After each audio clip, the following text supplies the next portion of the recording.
Mean राशि के जो जातक हैं उनके लिए सूर्यदेव का गोचर जो कि अभी हो रहा है 16 सितंबर से रात्रि 1:38 पर हमें यहाँ पर सूर्यदेव जो हैं वो अपनी राशि परिवर्तन करते हुए दिखाई देंगे।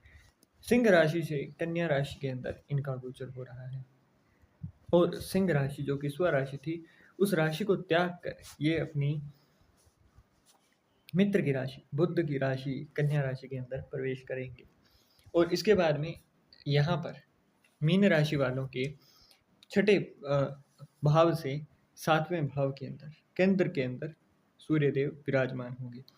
अब सातवें भाव में आ जाना और पंचम भाव का स्वामी है ना, क्योंकि पंचम भाव इनका पक्का घर है।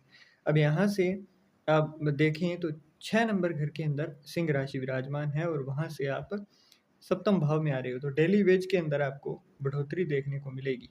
मतलब हर दिन की जो इनकम होती है ना, ऐसे बहुत सारे लोग हैं जिनकी नित्य की इनकम है। जो लोग बिजनेस के अंदर हैं तो उनके लिए बहुत अच्छा यहाँ पर टाइम देखने को उनको मिलेगा। जो भी चीज़ें जिनके अंदर कंपटीशन है ना, जैसे कॉम्पिटिटिव एग्ज़ाम्स हो गए, अगर आप कोई सरकारी नौकरी की तैयारी कर रहे थे तो उसके मामले में भी आपको यहाँ पर अच्छा फ़ायदा देखने को मिलेगा। परंतु कुछ सावधानियाँ भी यहाँ पर आपके लिए रखने लायक हैं। अगर आप उनको रखते हैं तो यहाँ पर बहुत अच्छा रिजल्ट यहाँ पर इस समय के अंदर सूर्यदेव देंगे आपको। अब से लेकर 17 अक्टूबर तक, जब तक सूर्यदेव तुला राशि के अंदर और आपकी इसी चंद्र कुंडली के 8वें भाव में नहीं जाते हैं, तब तक आपको बहुत ही अच्छा रिजल्ट यहाँ पर देंगे। एक एक करके आगे हम देखते हैं तो यहाँ पर आपकी मैरिड रिलेशंस जो हैं वहाँ पर ईगो की वजह से थोड़ी सी कलह क्लेश होते हुए दिखाई देंगे। हालांकि यहाँ पर आकर सप्तम भाव में सूर्य उतना अच्छा रिजल्ट नहीं देते हैं। कहीं ना कहीं एक तरीके से आप देखोगे कि इनका यहाँ पर उतना ओज उतना तेजस्वी प्रभाव नहीं होता है। तो इसकी वजह से यहाँ पर आप कहीं ना कहीं देखोगे कि अपनी मैरिड लाइफ के अंदर आपके जो स्पाउस हैं उनकी इस महीने के अंदर आपके ऊपर पूरी चलेगी, है ना? मतलब उनका आपके ऊपर पूरा जोर रहेगा, ताकत उनकी ही घर के अंदर ज़्यादा चलती हुई दिखाई देगी। इसके साथ-साथ आपकी डेली वेज के आगे अगर हम बात करें तो बिज़नेस के मामले में आपके लिए ये बहुत अच्छा है। यहाँ पर आपकी लाइफ़ के अंदर लग्ज़री आना, सुकून आना, वो चीज़ आपको देखने को मिलेगी। और यहाँ पर क्योंकि शनिदेव अभी के समय पर वक्री हैं तो इसलिए सामने शनि होने की वजह से भी उतना प्रभाव नेगेटिव आपके लिए है नहीं। यहाँ पर पर्सनैलिटी के अंदर आपके अच्छा ग्रोथ देखते हुए मिलेगा। इसके साथ-साथ आपको इस समय सीमा के अंदर एक चीज़ जो है वो अच्छी देखने को मिलेगी, वो ये कि आपको यहाँ पर राजा जैसा जीवन जीने की यहाँ पर प्रेरणा देते हैं, एक नई उमंग देते हैं, एक नई ऊर्जा देते हैं जिससे आप अपने जीवन के अंदर अच्छे सुधार ला पाएँ। आप अपने जीवन को एक अच्छी दिशा की ओर लेकर जा सकें। यहाँ पर छठे भाव के स्वामी सप्तम भाव में है। मतलब यहाँ पर आपके अगर कोई लंबे समय से कर्ज चल रहा था तो वो अब क्योंकि डेली वेज के अंदर बढ़ोतरी होगी और अगर आप एक सावधानी जो कि ये है कि आपको यहाँ पर बोलना है जो है जिसके साथ भी वाणी का प्रयोग करना है वो थोड़ा-सा मधुरभाषी आपको रहना है। किसी को भी किसी भी प्रकार से ऐसा कुछ नहीं कह देना है जिससे कि सामने वाला हर्ट हो, क्योंकि यहाँ पर ईगो जो है वो आपकी थोड़ी-सी बढ़ती हुई दिखाई देगी। और क्योंकि वाणी के ही जो देव हैं, है ना? बुध की राशि के अंदर विराजमान है तो यहाँ पर आपकी वाणी के ऊपर थोड़ा-सा यहाँ पर ईगो, है ना, दिखाई देगा। तो इसलिए इस चीज़ के ऊपर आपको ख़ास तौर पर काम करना है कि आप किसी को भी ऐसा कुछ ना कहें जिससे कि सामने वाला यहाँ पर दुखी हो, क्योंकि फिर वो आपके लिए ही लॉन्ग टर्म के अंदर अगर देखेंगे आप तो वो नुकसानदायक रिज़ल्ट आपको देता हुआ दिखाई देगा। तो इसलिए आपको यहाँ पर इस चीज़ का ख़ास तौर पर ध्यान रखना है।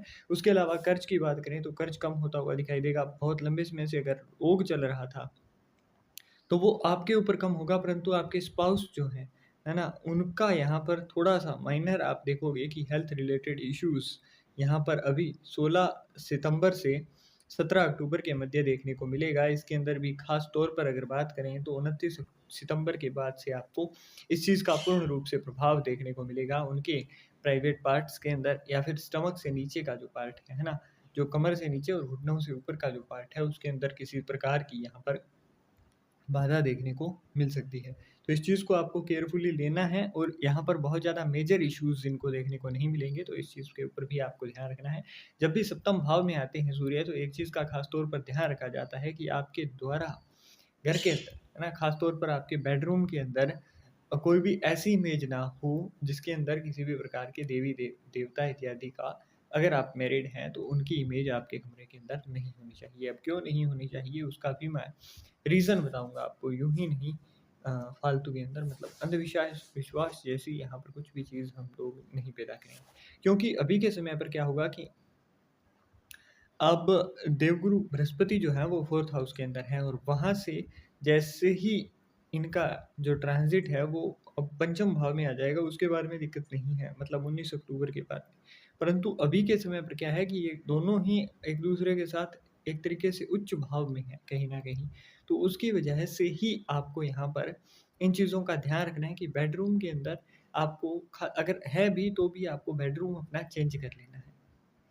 या तो अपना रूम चेंज करिए या फिर इमेज, प्रतिमा, मूर्ति जो भी है उसको वहाँ से हटाइए, क्योंकि इससे होगा क्या, एक तो मैरिड रिलेशंस जो हैं आपके लाइफ जो है, लव रिलेशंस जो हैं, जहाँ भी पार्टनरशिप है उसके अंदर बाधा देखने को मिलेगी, क्योंकि चौथा भाव जो है ना उससे हम पार्टनरशिप देखते हैं, है ना? और वहाँ पर जब भी देवगुरु बृहस्पति आ जाते हैं चंद्रमा के घर के अंदर, तो यहाँ पर स्वयं में ही उच्च होते हैं। अब ऐसे में अगर आप पार्टनरशिप के भाव के अंदर ही, मतलब 7th हाउस के अंदर ही, बेडरूम के अंदर ही अगर आप अपनी कोई भी देवी-देवता इत्यादि की इमेज लगाते हो, तो वो कहीं न कहीं इस चीज़ के अंदर दिक्कत देगा और फिर आपको अपनी ही शादी के अंदर वो सुकून फ़ील ना होगा। पार्टनरशिप के अंदर ऐसा फ़ील होगा जैसे कि आपने किसी को बंद कमरे के अंदर बिल्कुल नज़रबंद करके रख दिया है, जेल के अंदर बैठे हों। तो वो साधु जैसी प्रवृत्ति आपके मन में, ऐसे विचार आना कि मैं संन्यास ले लूँ, मैं ये जीवन त्याग दूँ, तो इस तरीके के विचार आना आपके मन में यहाँ पर लाज़मी होता है। तो इसलिए आपको इन चीज़ों का ख़ास तौर पर ध्यान देना है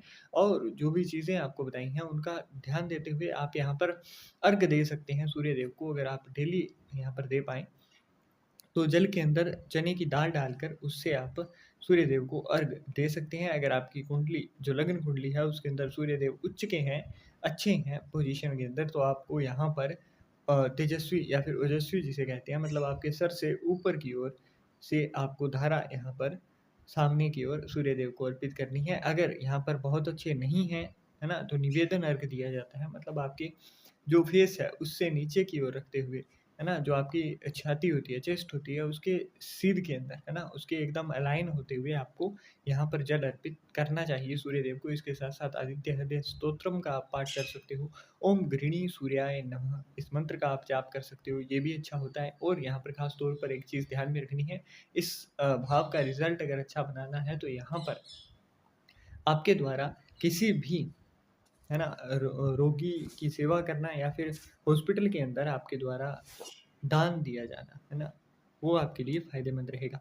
अब यहाँ पर दान आपको आटे का दिया जाना होता है, मतलब आटे का आप दान दे सकते हो अगर दे पाएँ। क्योंकि अब आप कहोगे कि जी हॉस्पिटल में आटे का दान कैसे? हॉस्पिटल्स के आस-पास है ना आपको कुछ ऐसे जगह मिल जाती है जहाँ पर सस्ते में भोजन मिलता है, जहाँ पर दान दक्षिणा का भी कार्यक्रम होता है। जैसे ₹5 में कोई भोजन खिला रहा है, तो वहाँ पर आप आटे का दान दे सकते हो। ना, तो ऐसे कुछ चैरिटेबल फंड्स होते हैं जो कि वहाँ पर भोजन इत्यादि का व्यवस्था करते हैं, तो उस जगह से आप अस्पताल तक दान पहुँचा सकते हो। इससे आपकी कर्ज की जो बाधा है, रोग की बाधा है, वो समाप्त होगी और आपको एक नई ऊर्जा, एक नई उमंग और एक नए सिरे से लाइफ़ को जीने की एक अच्छी आशा मिलेगी। और यहाँ से ही आप अगर ये कार्य करते हैं, तो जब सूर्यदेव 17 अक्टूबर से तुला राशि के अंदर प्रवेश करेंगे, तब जो बाधाएँ उत्पन्न होंगी, उनके अंदर आपको कमी देखने को मिलेगी, क्योंकि आप स्वयं से ही वहीं दान कर रहे हो, जहाँ पर वो चाहते हैं खर्चा करवाना।